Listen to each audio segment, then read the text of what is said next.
Assalamualaikum warahmatullahi wabarakatuh. Hai friends, how are you today? Apa kabarmu hari ini? Semoga sehat selalu.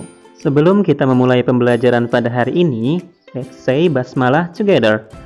Bismillahirrahmanirrahim.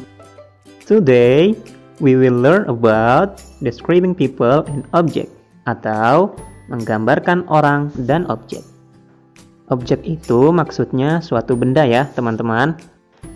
Ketika kita ingin mendeskripsikan atau menggambarkan orang atau objek, kita harus mengungkapkan karakteristik dari orang ataupun objek tersebut. Nah, untuk mendeskripsikan karakteristik orang tersebut, kita membutuhkan beberapa kosakata berupa kata sifat ataupun adjektif. Beberapa kosakata untuk mendeskripsikan seseorang, contohnya fat, gemuk, thin, kurus, bulk, botak, beautiful, cantik, handsome, tampan, short, pendek, tall, tinggi, oval face, wajah lonjong, long hair, rambut panjang, curly hair, rambut keriting, white skin, kulit putih, and brown skin, kulit coklat, kind, baik hati, patient, sabar, smart, pintar, rich, kaya, point nose, hidung yang mancung ya, old, tua, young, muda, and then straight hair, rambut lurus. Dengan menggunakan kosakata tersebut, kita bisa membuat kalimat sederhana, example atau contohnya, Mr. Iskandar is fat. Bapak Iskandar gemuk. Mr. Iskandar is handsome. Bapak Iskandar tampan. Mrs. Julia is smart. Ibu Julia pintar. This is my new shoes. Ini adalah sepatu baru saya. Mr. Pramono is clever. Bapak Pramono pintar. Mr. John is old. Bapak John tua. Nuri is beautiful. Nuri cantik. Sudibyo is a handsome boy. Sudibyo adalah anak laki-laki yang tampan. Membandingkan sifat benda atau orang dengan benda atau orang lain, tetapi membandingkannya dengan sesuatu yang sama. Example atau contohnya, Mr. Iskandar is fat as Mr. Pramono.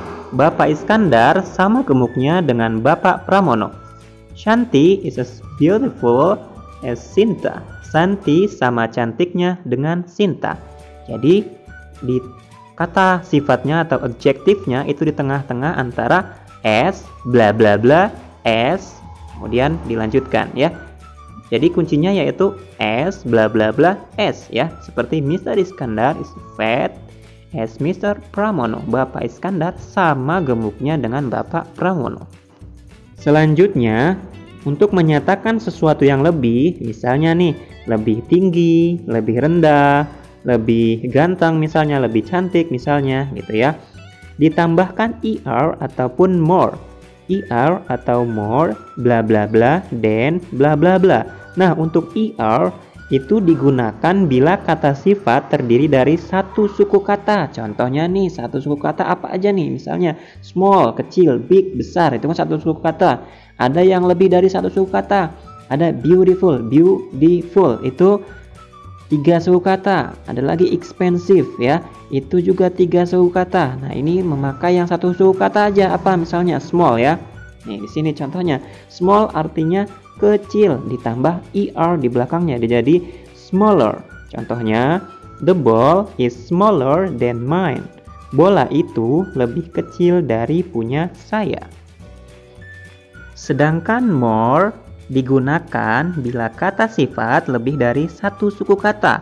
More, bla bla bla, dan bla bla bla. Example, nih yang 2 suku kata tadi apa yang Bapak contohkan? Misalnya beautiful, lebih dari satu suku kata, ataupun expensive. Nah, di sini kata beautiful itu tidak boleh dikasih er di belakangnya karena lebih dari satu suku kata. Bagaimana caranya? Caranya, sebelum kata adjektif ataupun kata sifat, misalnya di sini kata sifatnya yaitu beautiful, cantik. tidak ditambahkan er, tidak beautifuler, tapi sebelum kata beautiful itu ditambahkan more. Contohnya, she looks more beautiful than my young sister.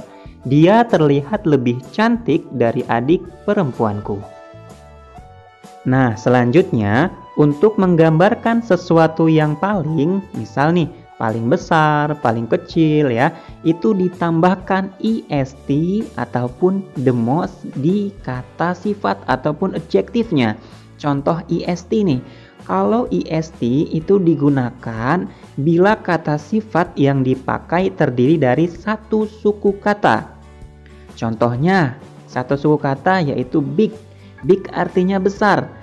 Kalau ditambah est jadi biggest. Itu artinya paling besar. Contohnya nih, Ryan is the biggest student in his class. Ryan adalah anak yang paling gemuk di kelasnya. Sedangkan untuk the most itu digunakan bila kata sifat yang dipakai terdiri dari dua suku kata ataupun lebih. Contohnya nih, misal kata sifatnya yaitu expensive, itu di akhir kata expensive tidak boleh diberi est ya, melainkan sebelum kata expensive itu ditambahkan dengan kata the most ya, the most expensive. Expensive artinya mahal, the most expensive paling mahal. Nah, contohnya bagaimana?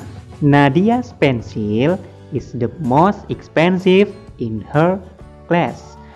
Pensil Nadia adalah yang paling mahal di kelasnya. Oke, sekarang kita masuk ke kosakata mendeskripsikan objek ataupun suatu benda ya, menggambarkan objek ataupun suatu benda. Nah, ini contohnya nih. Big, besar, small, kecil, tall, tinggi, short, pendek, thick, tebal, cheap, murah, long, panjang, and then expensive, mahal.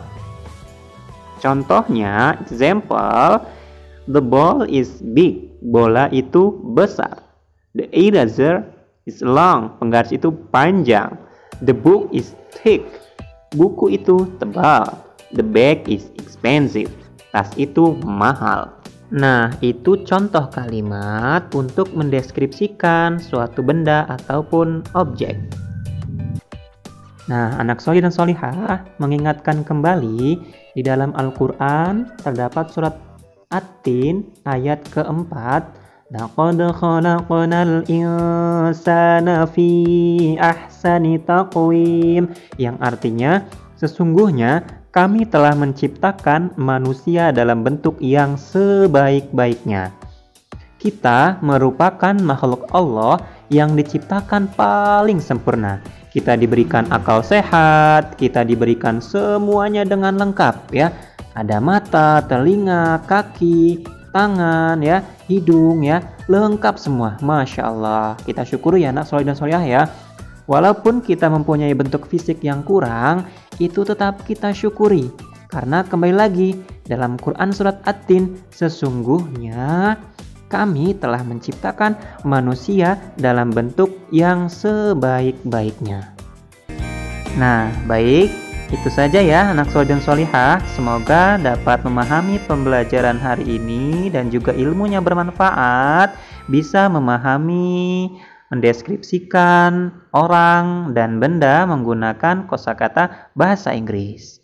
Bapak mohon maaf apabila ada salah-salah kata. Bapak akhiri.